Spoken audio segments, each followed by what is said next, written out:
Hello guys, welcome back again to my channel bersama saya Hansen di sini dan seperti biasanya setiap harinya saya akan buatkan video seputar cryptocurrency. So bagi kalian yang tertarik seputar cryptocurrency, boleh aja langsung bantu saya like dan juga subscribe. Jangan lupa juga untuk hidupkan lonceng notifikasinya supaya kalian gak ketinggalan update terbaru seputar cryptocurrency. Oke, pada hari ini kembali kita akan bahas seputaran Bitcoin dan seperti biasa kita akan mulai dari CoinMarketCap terlebih dahulu. Per hari ini secara global market cap crypto berada di angka 1,29 triliun dolar atau naik sekitar 2,27%. Nah, Bitcoin sendiri di angka 30.135, Ethereum 2013, BNB 335, XRP 0,41, Cardano 0,52, Solana 50, dan Dogecoin ada di urutan ke-10 dengan harga 0,083 dolar. So, per hari ini kita melihat market dalam keadaan yang mix, sebagian ada yang hijau, ada juga yang merah. Kenaikannya ranging antara 0, sekian persen hingga kurang lebih 2%. Top performernya hari ini adalah Bitcoin dengan kenaikan 2,96% ke 30.135 dolar. So, itu adalah outlook sementara dari beberapa top coin yang ada. Sekarang kita masuk dulu ke beberapa berita dan data terbaru hari ini.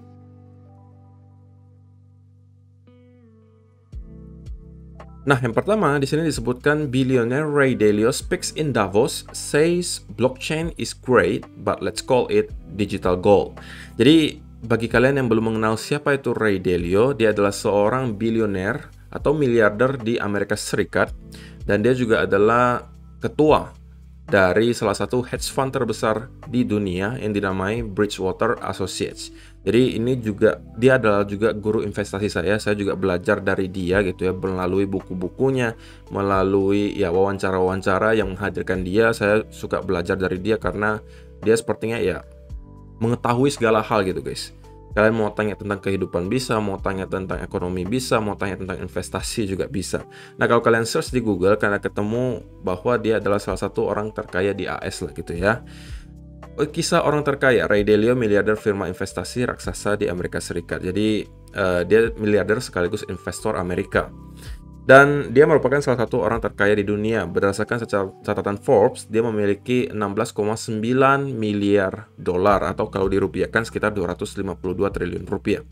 Dan dia adalah pendiri, wakil ketua, wakil kepala firma investasi Bridgewater Associates, salah satu hedge fund terbesar di dunia. Kira-kira kurang kredibel apa, guys? Kurang apa lagi?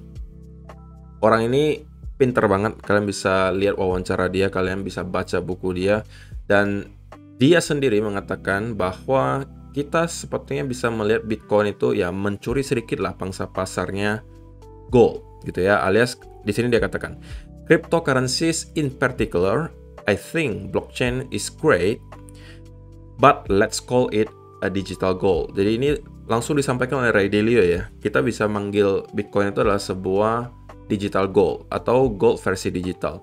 I think a digital gold which would be a Bitcoin kind of thing is something that probably in the interest of diversification of finding an alternative to gold. Jadi dia mengatakan bahwa sepertinya ke depan kita bisa melihat para investor itu mulai melirik Bitcoin sebagai salah satu alat diversifikasi portofolionya kalau dibandingkan dengan gold. Alias selain gold, mereka juga punya alat diversifikasi lain yaitu adalah Bitcoin. Gitu ya. Jadi kalau saya pribadi gitu ya melihat hal seperti ini, saya menjadi semakin confidence gitu guys untuk ngehold Bitcoin jangka panjang karena ya yang ngomong ini bukan kaleng-kaleng gitu guys. Seorang Ray Dalio gitu ya, dan kalian bisa cek sendiri siapa itu Ray Dalio kalau kalian pengen baca lebih detail, dan kalian pasti bakalan tahu orang ini bukan kalengan gitu guys. Ya kan? So, itu dari Ray Dalio. Kemudian sekarang kita bahas lebih ke arah teknikalnya Bitcoin lah ya. Dan ini ada sebuah thread dari Reg Capital. Dia mengatakan, ya secara historis ini harusnya kita udah tahu ya guys. Secara historis, bear market di Bitcoin itu biasanya akan selesai kurang lebih di area 200 week moving average. Namun yang menjadi catatan dari Reg Capital di sini adalah bahwa 3 dari 4 kali dari tahun 2015 hingga sekarang ketika kita mencapai bottom ya, itu 3 dari 4 kali kita bakalan wick sedikit ke bawah 200 week moving average sebelum kita pump lagi ke atas. Oke. Nah, ini ada thread-nya yang cukup panjang di sini. Pertama, kalau kita lihat di awal tahun 2015 in early 2015 di sini kita itu sempat wick ke bawah di weekly chart, wick ke bawah 200 week moving average sebesar 14%. Jadi menembus di bawah 200 week moving average sebesar 14%. Sebelum kita kemudian ke reject lagi ke atas. Nah, di akhir tahun 2015 hal yang sama terjadi. Oke, kita juga kembali wick di bawah 200 moving average sebesar kurang lebih 14%. Kemudian kalau di tahun 2017-2018 kalau kalian perhatikan, yang pertama di sini kita tidak membuat wick ke bawah alias kita persis menyentuh 200 week moving average kemudian menemui bottom dan kita rally ke atas. Namun hal yang sama kembali terjadi di tahun 2020 di mana pada saat itu ada Black Swan event dan kita kembali drop di bawah 200 week moving average sebesar 28,20% sebelum kita pada akhirnya kembali ke reject ke atas. Nah, dengan adanya hal ini bisa kita simpulkan bahwa secara historis gitu ya, Bitcoin tends to perform downside wicks below the 200 week moving average. These Bitcoin downside wicks represent peak financial opportunity for long-term investor. This wick tend to be 14% or 28% deep.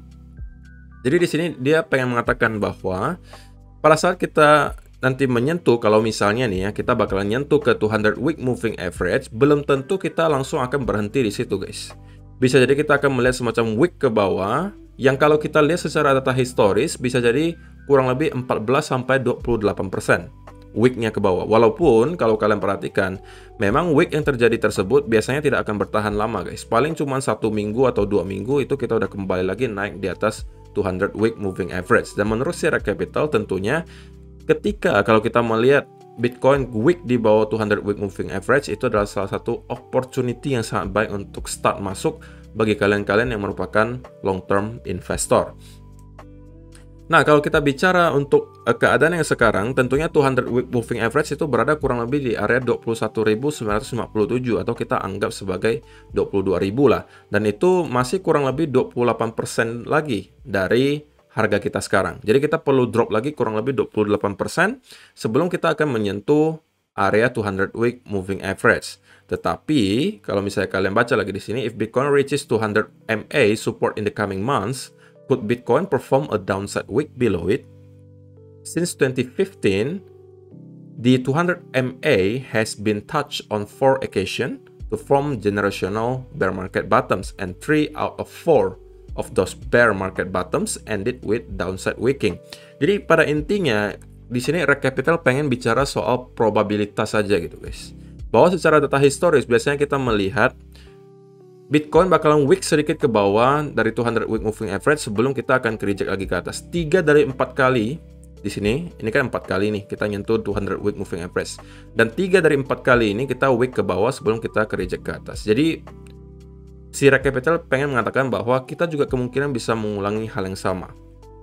Gitu ya. Dan kalau kita misalnya mengambil perhitungan dari yang sebelumnya kita kan pernah udah tahu ya tadi 2015 itu kurang lebih kita wicknya di bawah 200 week moving average itu wick sebesar 14% di bawah 200 week moving average. Nah, kalau kita misalnya bakalan melakukan hal yang sama dengan yang terjadi tahun 2015 alias kita wick di bawah 200 week moving average sebesar 14%, maka itu kita akan melihat angka 18.900.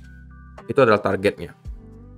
Tetapi kalau misalnya nih kita bakalan mengulangi hal yang sama dengan yang terjadi di tahun 2020 di mana kita wick di bawah 200 moving average sebesar 28%, maka kita akan mencapai ke angka 15.000. Jadi saya ambil kesimpulan dari teorinya Sierra Capital ini, dia pengen mengatakan bahwa 15.500 bisa jadi adalah worst case scenario untuk Bitcoin kali ini. Oke, jadi ya ini adalah sebuah trade yang menarik buat saya gitu ya, dan juga bisa jadi membantu kalian lah ya untuk at least membentuk planning. Kalau misalnya kalian pengen dollar cost averaging kah atau lump sum, ya kalian bisa mungkin memanfaatkan data-data ini untuk membentuk planning tersebut. Nah, Bitcoin is slowly approaching 200 week moving average. Historically, the 200 MA tend to offer a fantastic opportunity with outsized ROI for long-term Bitcoin investor. Should Bitcoin indeed reach the 200 MA support, it would be wise to pay attention. Jadi ya ini adalah kesimpulan dari Rate Capital gitu ya. Kalau kita nanti ingin to get the moving average di weekly chart, ya mungkin kalian harus pay attention atau memperhatikan secara jelih gitu ya. Siapa tahu sudah ada opportunity di sana. Ya ini mungkin bagi orang-orang yang belum pengen masuk sekarang lah ya, mungkin ini bisa jadikan tambahan informasi untuk kalian. Kalau bagi saya pribadi gitu ya, saya sudah masuk karena saya udah terus-menerus melakukan dollar cost averaging. Saya juga ada pernah jelaskan saya tekniknya weighted dollar cost averaging, alias ketika saya melihat data on-chain menunjukkan bahwa Bitcoin udah dekat dengan sebuah bottom, maka porsi dollar cost averaging saya akan saya tingkatkan. Tapi ketika saya melihat data on-chain menunjukkan bahwa Bitcoin sekarang udah sedikit over value, maka yang saya akan lakukan adalah mungkin mengurangi porsinya atau saya hentikan dulu sama sekali. Oke, jadi itu adalah yang saya lakukan dan itu disebut sebagai weighted dollar cost averaging ya. Nah, yang terakhir ini dari Plancy, dia mengatakan untuk keempat kalinya dalam sejarah Bitcoin kita kembali melihat supply last active 1+ years ago rate of change-nya itu menunjukkan hal yang terjadi beberapa kali sebelumnya yang menandai bottom di bear market atau sebuah koreksi besar. Di mana setiap kali kalau kalian lihat ini adalah grafiknya yang warna biru guys, sedangkan yang hitam itu adalah chartnya Bitcoin. Setiap kali kita menyentuh kotak hijau ini, itu biasanya menunjukkan bahwa kita sudah dekat dengan bottom dari sebuah koreksi besar ataupun bear market. Dan ketika kita melihat ada turn atau reversal dari area di sini kalau kalian perhatikan, ini kita mendapati rally. Di sini juga sama, kita mendapatkan reversal, kita mendapati rally. Kita mendapatkan reversal di sini, kita juga mendapati rally. Nah, di sini kita juga udah mulai start nih mendapatkan semacam reversal, guys. Sekali lagi, yang perlu kalian keep in mind adalah walaupun kita mendapati adanya reversal seperti ini, kadang-kadang itu perlu waktu sampai berbulan-bulan, guys. Kita konsolidasi sebelum kita naik. Di sini juga sama, kita perlu waktu berbulan-bulan, guys. Oke, jadi ini tidak bisa kalian pakai untuk short term trade. Ini hanya untuk para long term holder gitu ya. Bahwa kita melihat secara data kita udah mendekati area bottom. Gitu ya.